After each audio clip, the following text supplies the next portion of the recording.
Greetings to all, this is Anu Sharma. Recently मैं हिमाचल प्रदेश में assistant professor बनी हूँ पॉलिटिकल साइंस सब्जेक्ट से। आज मैं आपके सामने अपनी जर्नी एक्सपीरियंस को शेयर करने जा रही हूँ। आई एम श्योर किसी न किसी एस्पिरेंट को इससे हेल्प मिलने वाली है जो भी फ्यूचर में इस एग्ज़ाम के लिए प्रिपेयर करने जा रहे हैं। First of all I want to thank Parveen sir, जिन्होंने मुझे ये अपॉर्चुनिटी दी कि मैं उनके प्लेटफॉर्म के थ्रू अपनी जर्नी को आप सभी के साथ शेयर कर सकूं। मैं बिलासपुर डिस्ट्रिक्ट हिमाचल प्रदेश से बिलोंग करती हूँ और मेरी अर्ली एजुकेशन भी हिमाचल प्रदेश बिलासपुर डिस्ट्रिक्ट से ही हुई है। उसके बाद मैंने BSc PCM DAV college Chandigarh से कंप्लीट किया एंड मास्टर्स अपने पॉलिटिकल साइंस पंजाब यूनिवर्सिटी से कंप्लीट किए। यूजीसी नेट क्लियर करने के बाद मैंने असिस्टेंट प्रोफेसर का एग्ज़ाम दिया and interview and then final selection हुई हिमाचल प्रदेश में। नाउ आपको अगर असिस्टेंट प्रोफेसर बनना है कमीशन के थ्रू तो आपकी स्ट्रैटेजी क्या होनी चाहिए, I am going to tell you about that. First of all, अगर आपको असिस्टेंट प्रोफेसर बनना है तो उसके लिए आपको यूजीसी नेट या फिर सेट का एग्ज़ाम देना होगा।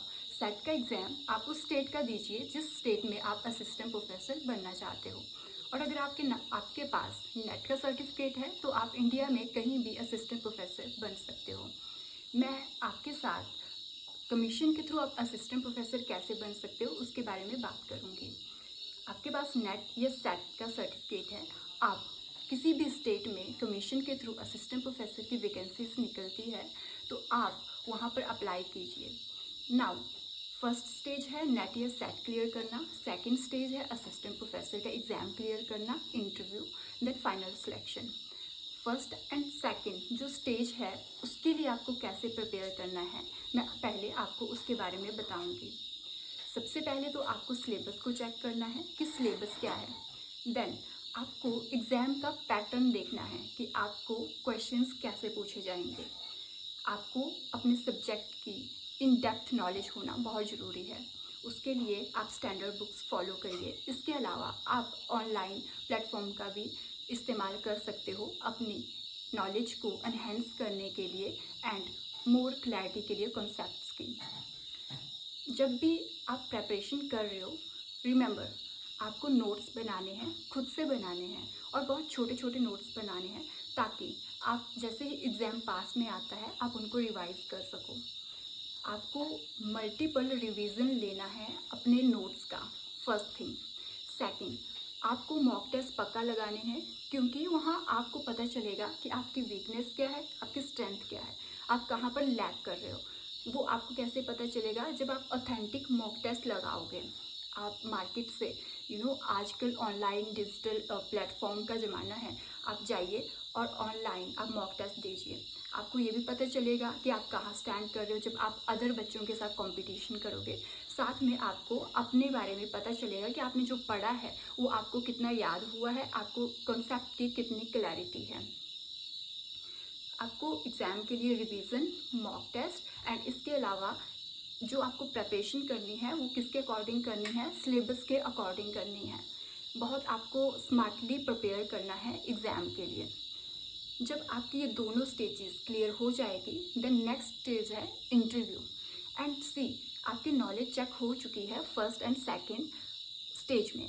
थर्ड स्टेज में आपकी नॉलेज के थ्रू आपकी पर्सनैलिटी को जानने की कोशिश करी जाएगी।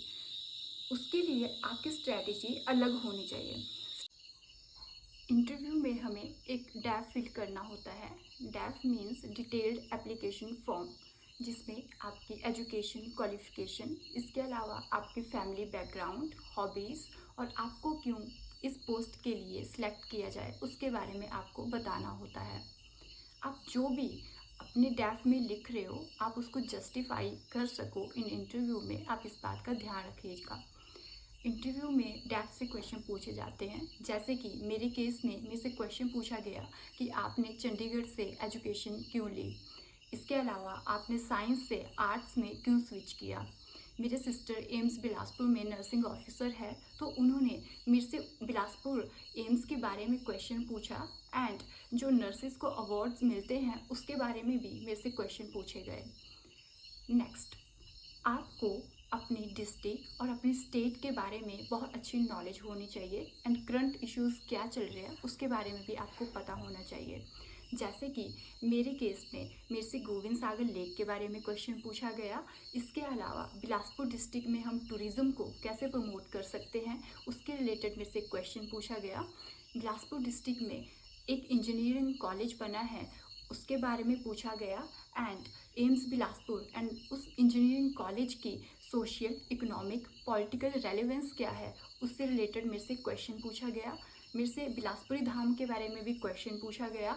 और इसके अलावा जो एक लिविंग पर्सन है बिलासपुर डिस्ट्रिक्ट से जिनको पद्म श्री अवार्ड मिला है, no not Padma Shri, it's Padma Paramvir Chakra, उनका नेम पूछा गया, उनके विलेज का नेम पूछा गया। नेक्स्ट, आपको अपना पेडागोजी स्टाइल क्लियर होना चाहिए कि आप बच्चों को कैसे टीच करवाओगे एंड टीचिंग के साथ साथ अदर कौन सी एक्टिविटी है जिसमें आप स्टूडेंट्स को इन्वॉल्व करोगे, क्योंकि इससे रिलेटेड भी आपसे क्वेश्चन पूछा जाता है।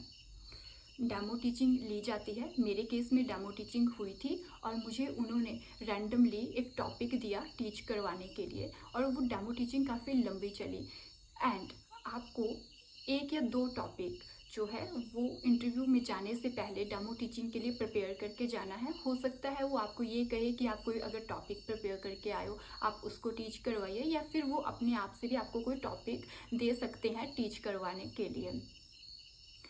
नेक्स्ट, आपको जब भी इंटरव्यू फेस करना है तो आपको कॉन्फिडेंट रहना है, आपको अपने आप को अच्छे से प्रेजेंट करना है। ध्यान रखिएगा कि आपकी कम्युनिकेशन स्किल्स इफेक्टिव हो, आप अपनी बात को अच्छे से प्रेजेंट कर रहे हो।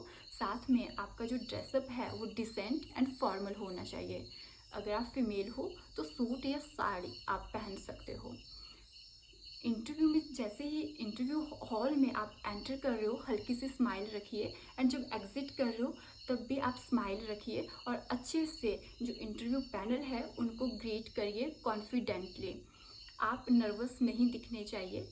इसके अलावा अगर आपको नर्वस करने की कोशिश करी जाती है या डिस्ट्रैक्ट करने की कोशिश करी जाती है तब भी आप कॉन्फिडेंट रहिए एंड इवन आपको ऐसा भी फील करवाया जा सकता है कि आप जो बोल रहे हो गलत बोल रहे हो। तो आपको अपने आप में कॉन्फिडेंस रखना है कि यस आपने बहुत अच्छे से प्रिपरेशन करी है और जो आप बोल रहे हो आप सही बोल रहे हो।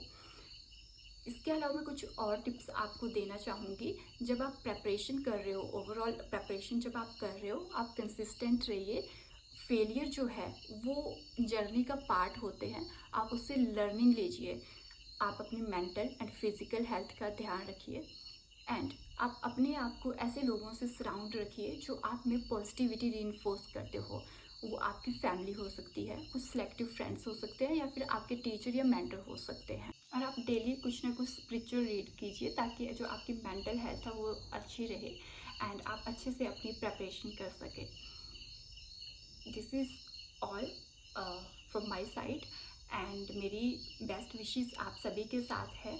आप प्रिपेयर करिए, आप श्योरली अपने जो गोल्स है अचीव करोगे। Thank you so much.